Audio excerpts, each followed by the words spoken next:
Yo, what's good, everybody? I finally got the webcam. Y'all can finally see my face and see me talk and see how chopped this will be. But hey, what you guys also see is this beauty of a man. Oh my, the absolute best UFC fighter in in the whole world. There's no debate. And if you do want to put up a debate, door's right there, pal. All right, I'm being serious. Today, we're gonna be talking about UFC 322. Whoa, UFC 323. Marab versus Peter Yan 2. We already know how this is gonna go. All right. We This main event is not gonna be but if Peter Yan does this, he might be able to beat Marab. If Marab, I don't know, if he doesn't have the good game. Shut up.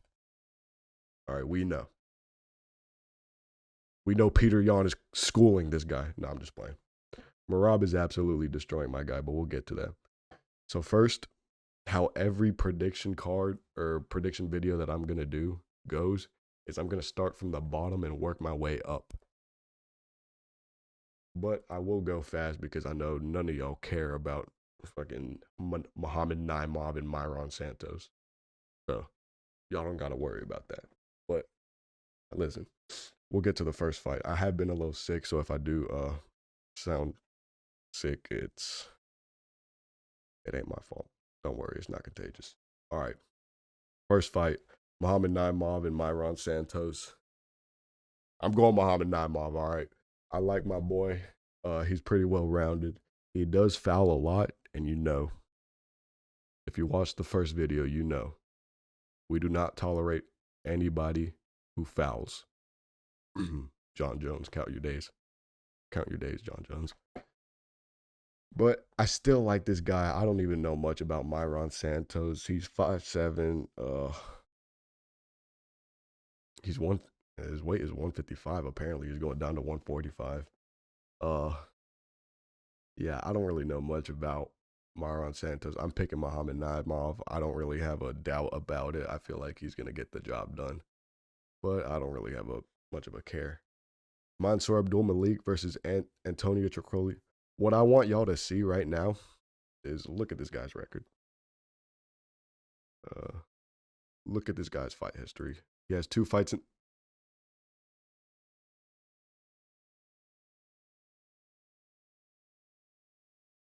This guy lost to Shara Bullet, which isn't even that bad, but he is overrated. And Gore. And this was also in 2024. It's been a year since he fought. So yeah, get this guy at the UFC. I never want to see this guy ever again. Can we go back?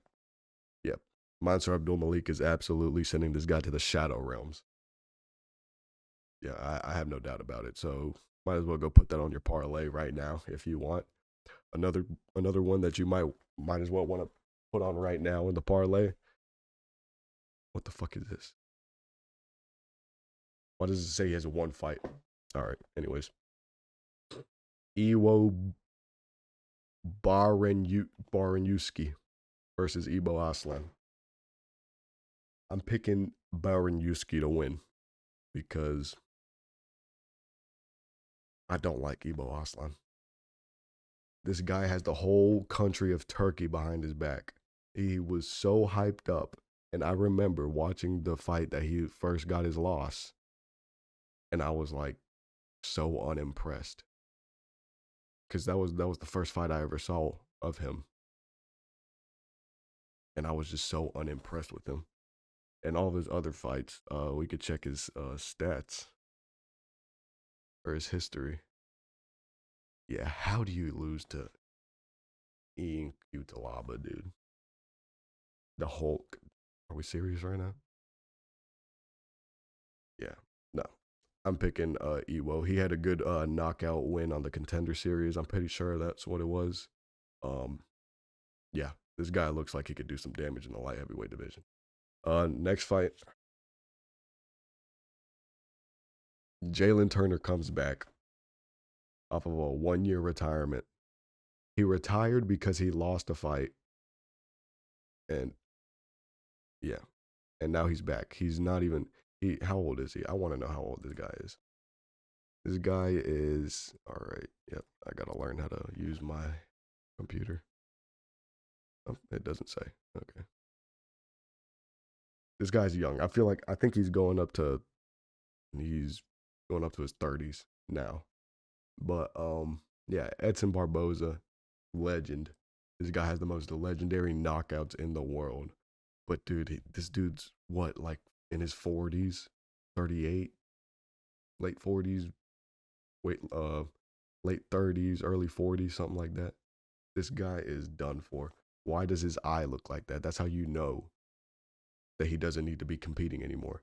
Hopefully, this is going to be Edson Barboza's last fight. I'm really hoping that he retires because he does not deserve to go through this beating.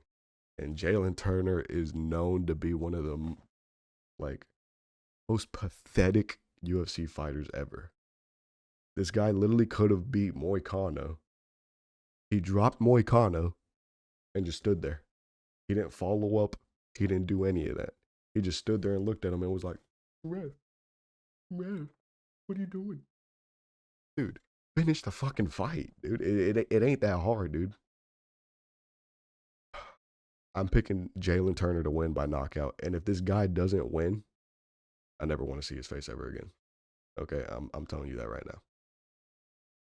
So, yep, count your days, Jalen Turner. I don't even want to say this guy's name. Marvin Vittori versus Bruno Ferreira. Bruno's winning. Marvin Vittori, and I'm going to tell you guys this right now, lost to Roman Dolidze, who is the worst UFC fighter on the planet. He won against Roman Dolidze. 2 fights later, he won against Roman Dolidze. 2 fights later, lost in March of 2025. He lost to Brendan Allen, which isn't that bad, because we saw what Brendan Allen just did to whatchamacallit. What's his face? Fuck, I forgot the guy's name. I love that guy too. Yeah, Bruno Ferreira's winning. I have no doubt in my mind.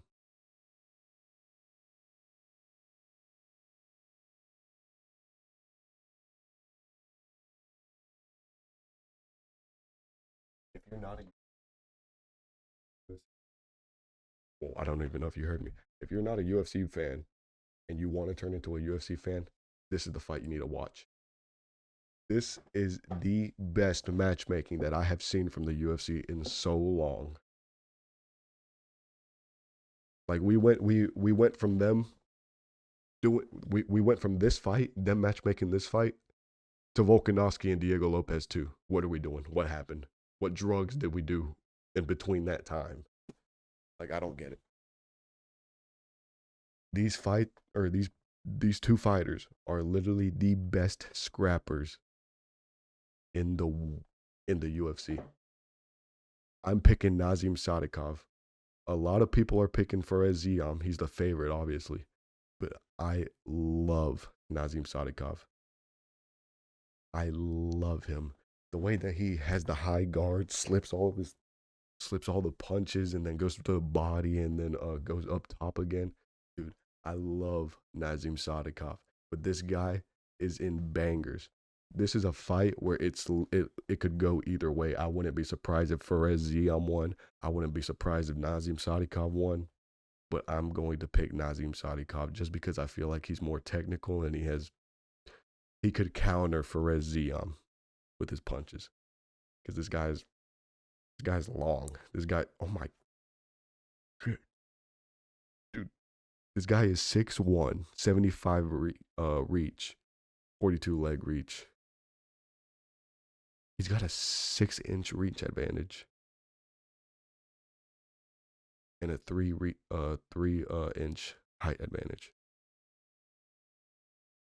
Might have fucked up. Nah. I'm not switching up on my boy. Nazim Sadikov's winning.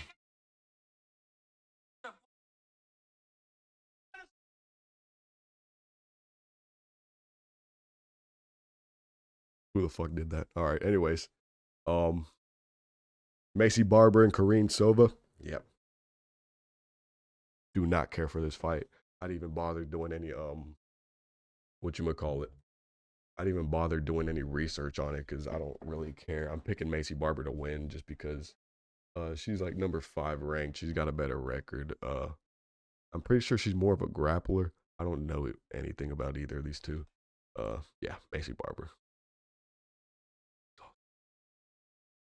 This is also really good matchmaking. Terrence McKinney and Chris Duncan. I've seen a lot of people going Chris Duncan, but I'm picking Terrence McKinney. I think this man came from the trenches, and now he's gonna come out here and beat 82-year-old Chris Duncan. Let's go, dude. I've never doubted my boy Terrence McKinney. Don't let the record fool you. All right, this guy's a killer. No, both of these guys, this fight is not ending in a finish, or not ending in a decision. I'm telling you that right now. It's ending in a finish. Both of these guys are really good. It could go either way, just like the other fight, Nazim Sadikov and Perez Zion. I am going to pick Terrence McKinney by. I could see him pulling a submission. I feel like a submission would be good. Yeah, let's look at. He's got 53% submission rate. Yeah, dude, literally 0 decision rate.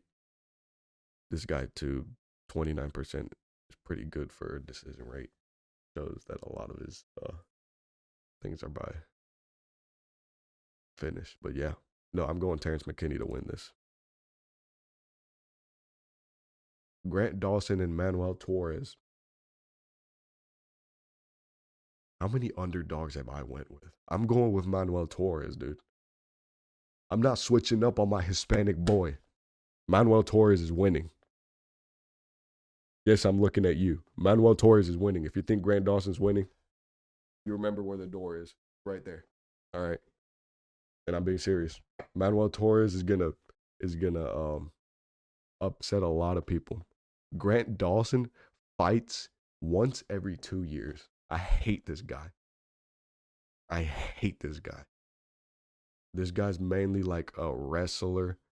Dude, fuck that. Manuel Torres is going to come up and destroy this guy. And I'm so confident. I'm waiting for that highlight reel. Gosh.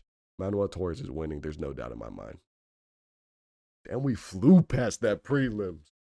We flew past the prelims. Now, you're going to see some real breakdowns. Jan Blachowicz and Bogdan Guskov. Jan Blachowicz is a former champion. He beat Izzy. He had a really close fight against Alex Pereira, which you know is even having a close fight against Pereira is a win. People argued that Jan won. I don't know. I haven't rewatched the fight, so. But Bogdan Guskov, he's a machine, dude. I feel like he relies on his power a lot. And yeah, with Bogdan Guskov, there's been times where he like is literally losing the fight. And then he just randomly comes up with an overhand and knocks the guy out. I'm gonna go with the Polish power, dude. Jan Blachowicz is winning. I feel like if Jan Blachowicz can shut down Guskov with the leg kicks and also, play strategically, I feel like he could get it done. Like if he just watches out for the overhand, anything from the right side, really, just the right overhand, the right cross, all that. I feel like Jan would be good. Yeah, I'm going Jan Blachowicz by decision. Why not? Jan by decision. All right. So we've got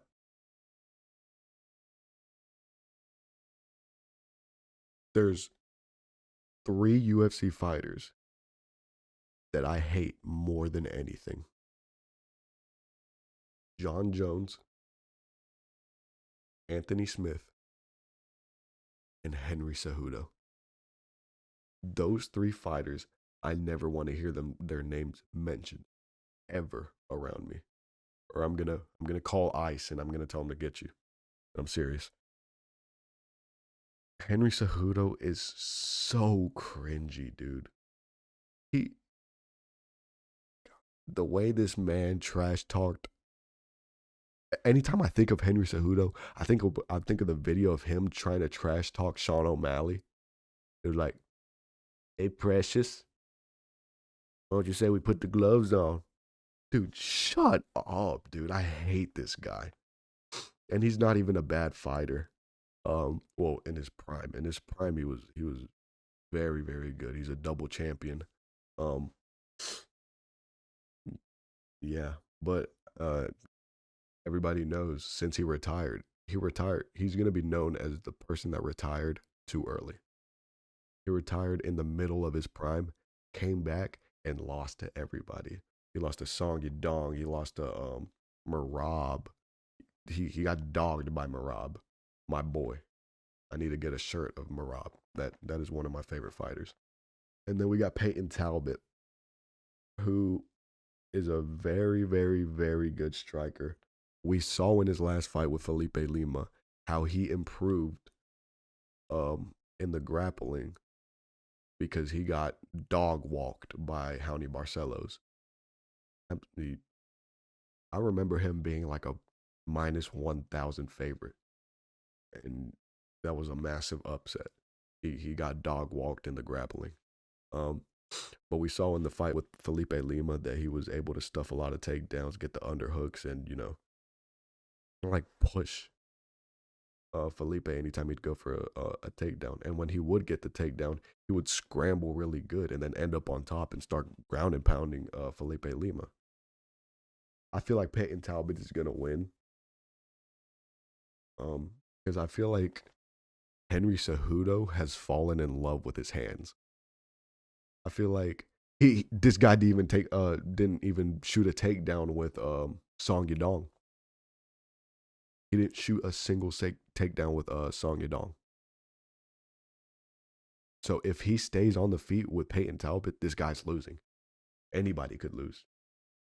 Like that's where why are you gonna want to take Peyton Talbot to his realm? You get what I'm saying?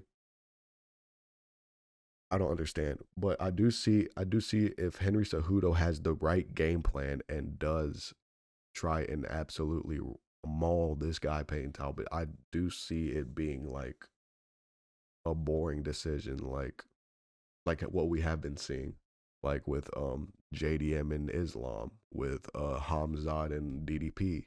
It could be the same thing like that, and I wouldn't be surprised. But I think this is the right time for him to retire. He's already confirmed that this is his last fight. Um, so yeah, it's about time. I don't want to see his face ever again. Next up, we got Brandon Moreno and Tatsuro Taira. Um, it's a pick'em fight. Um, as much as I want to see new contenders in the flyweight division like Tatsuro Taira, um, I love Brandon Moreno. Brandon Moreno is really, really, really, really, really good on the feet with the wrestling, kickboxing with his kicks. He has a really high guard. He likes to stay like this and pressure you. Um, and Tatsuro Taira, I don't think he's really good with on the feet, but he is known for his amazing jujitsu. He just submitted a guy. I'm pretty sure I forgot his name, but it was on the second round. Really good submission. But yeah, man, I feel like this guy also lost to, well, both of them. I'm pretty sure lost to Brandon Royval. Yeah, and I saw a lot of flaws with Tatsuro Taira on the Royval fight. Holy shit! I saw a lot of flaws during the Brandon Royval fight with Tatsuro Taira. So I'm gonna go with Brandon Moreno. I feel like he's been in the game a lot longer, and I feel like, the experience is gonna get him up there. I feel like it's gonna end in a decision. They've only got 3 rounds. Um, so yeah, but I wouldn't be surprised if Tatsuro Taira goes in and absolutely mauls him, like backpacks him. Like if Tatsuro Taira gets the leg locks around his body and gets the back or like anything like that, it's done for. Yeah, you might as well. If you might as well forget that I made this pick if that happens. But yeah. All right, so first we've got Alexandre Pantoja, and then we got the man, the myth, the legend, Joshua Van. Joshua Van is upsetting my guy, Alexandre Pantoja. And I'm saying that right now. Um, dude, I've been a fan of Joshua Van since he's got and I'm rhyming. Ooh. Hey, if y'all caught that rhyme, like and subscribe. Okay. I've been a fan of Joshua Van ever since he came to the UFC. This guy has impressed me in every single fight. I made the mistake of picking Brandon Royval to beat him just because I thought Brandon Royval was taller. I feel like um, he's been counted out a lot, and I thought Brandon Royval was going to get it done, but evidently not. It was one of the best, personally, probably my favorite fight of the year. Um, so yeah, he showed a lot of what I love about Joshua Van is his combinations and his way that he's so smart about picking when he's countering. You know, Alexandre Pantoja. I rewatched both of their fights like 2 days ago. Alexandre Pantoja, whenever he fought Kai Kara France, the first thing he did was blitz in and absolutely maul him. He blitzed in, got the kick, and then took down Kai Kara France. You're not gonna do that to Joshua Van because whenever Brandon Royval did it, who's way taller than Pantoja, Brandon Royval will come in with a blitz. He'd come in with like a 1, 2, try to do all that, and then Joshua Van step back, come back in, and then hit him with the nastiest body shots, and then go back upstairs. He's really, really good with the counter punches, and then he also has really good takedown defense. We've seen his takedown defense in a lot of fights. Um, yeah, but he's never fought a fighter like Pantoja, man. Let's be real. Brandon Royval is not nothing compared to Pantoja, dude. But what I will say right now, I'm about to get to Alexander Pantoja before I stop this Joshua Van glaze. What I will say right now is Joshua Van beat Brandon Royval on short notice. Keep that on your mind. Short notice. This is a full training camp that he's had for Pantoja. So think about that. But moving on to Pantoja, I've picked this guy to beat literally everyone. Now, whenever I did start watching the UFC and he fought not Steve Erceg, I thought Steve Erceg won. But yeah, I haven't rewatched the fight. Actually, I have, but that was a while ago. I'm pretty sure I thought Pantoja won. But Pantoja is good literally everywhere. He's good in the striking and the grappling with the jiu-jitsu.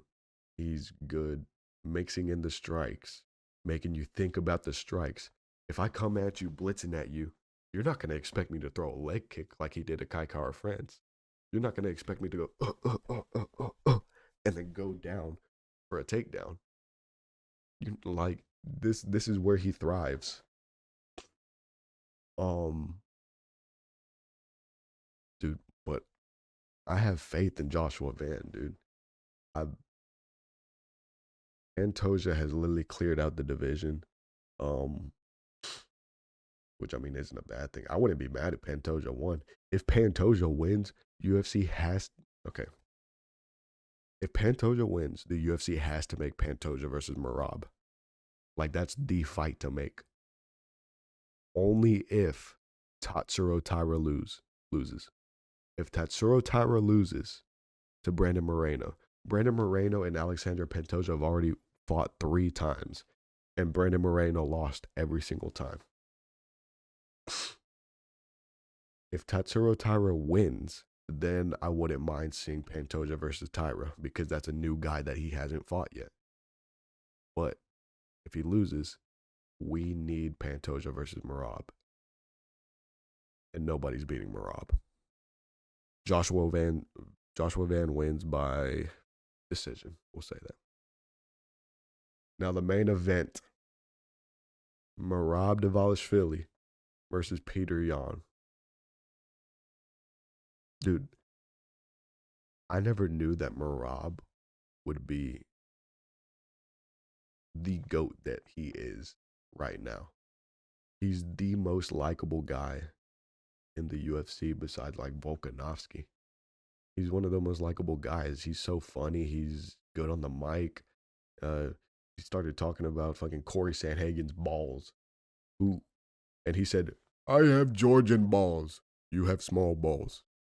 Like, how are you not gonna love a guy that says that? Dude, Merab's game plan for every fight is literally to smother you. And there's no stopping it. This guy has the best takedowns. My favorite takedown that he does is whenever he grabs him and just slams him like that. That's my favorite thing in the world that he does. Whenever he did that multiple times to Umar, I was off my seat, jumping and screaming whenever he was doing that. And I'm not even exaggerating. I love this guy. And even last fight, he's been improving on the on his striking too. Yeah, he nearly knocked out Corey Sandhagen, and Merab versus Corey Sandhagen, I was on the fence about. I felt like Corey Sandhagen, I mean, evidently it wasn't close at all, but I felt like Corey Sandhagen, since he's good with the striking and he has really good jiu-jitsu, he literally submitted Davison Figueiredo, which is a crazy thing to have in your resume. I felt like that was going to be really dangerous for Merab, but no. So yeah, I mean, that was the last hope. I mean, maybe Umar again. Everybody thinks that Umar is still going to beat him. I don't think so. I think nobody's going to beat this guy. I think this guy is literally going to be, he's not going to lose the belt. He's just going to retire. I genuinely think that. And this guy, in my eyes, is already the best bantamweight in the world. Yeah.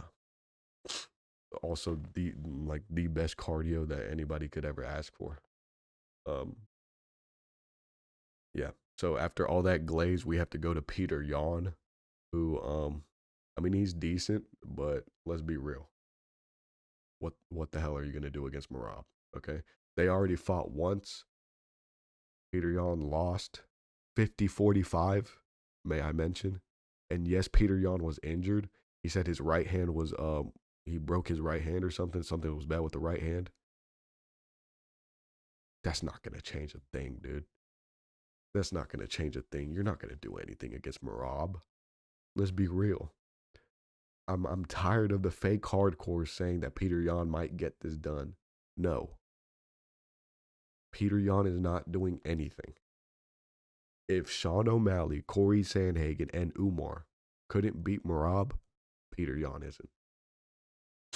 And I'm no doubt in my mind that is a pick that I would 100% go for. Now, so yeah, I'm gonna say Merab versus or by decision because he is a bit of a decision merchant, but I wouldn't be surprised if he finishes Peter Yan. I want him to knock him out, dude. Honestly, I want to see that. Now, the picks that I'm gonna go through and say the picks that I'm most confident about and least confident about. I'm not gonna go through all of them. I'll just say like the ones that stand out. Merab Dvalishvili, 100% lock it in. If that's not on your parlay, you're asking to lose money. Okay.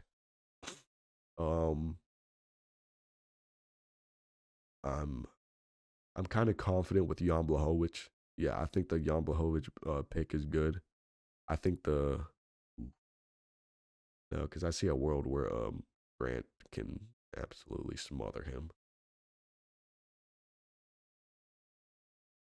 The Jalen Turner pick, 100%. I'll lock that in. Ewo, I'll lock it in. Mansour Abdul Malik, I'll lock it in.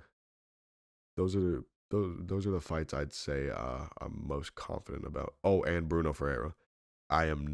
Why is this guy still ranked? Why is Marvin Vettori still ranked? I want y'all to know that this guy fought for a belt. This guy lost to Roman Dolidze,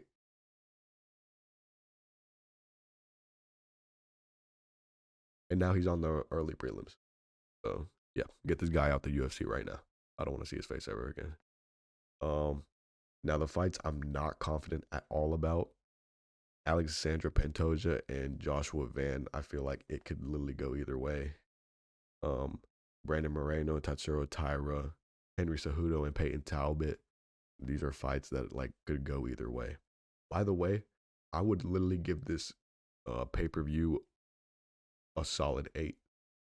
I think this is a really well. At least the main card is like a 9. This is a really good main card. Prelims are well. These prelims are really good too. These are banger, and then we got this the elephant in the room. But all right, we'll move on. But yeah, so those are my picks. Um, I'm gonna try and post more on. An earthquake just happened. I'm gonna try and post more on Instagram. I haven't been really doing that much, but yeah. Let me know what y'all think about the picks. If you agree or if you disagree, let me know in the comments.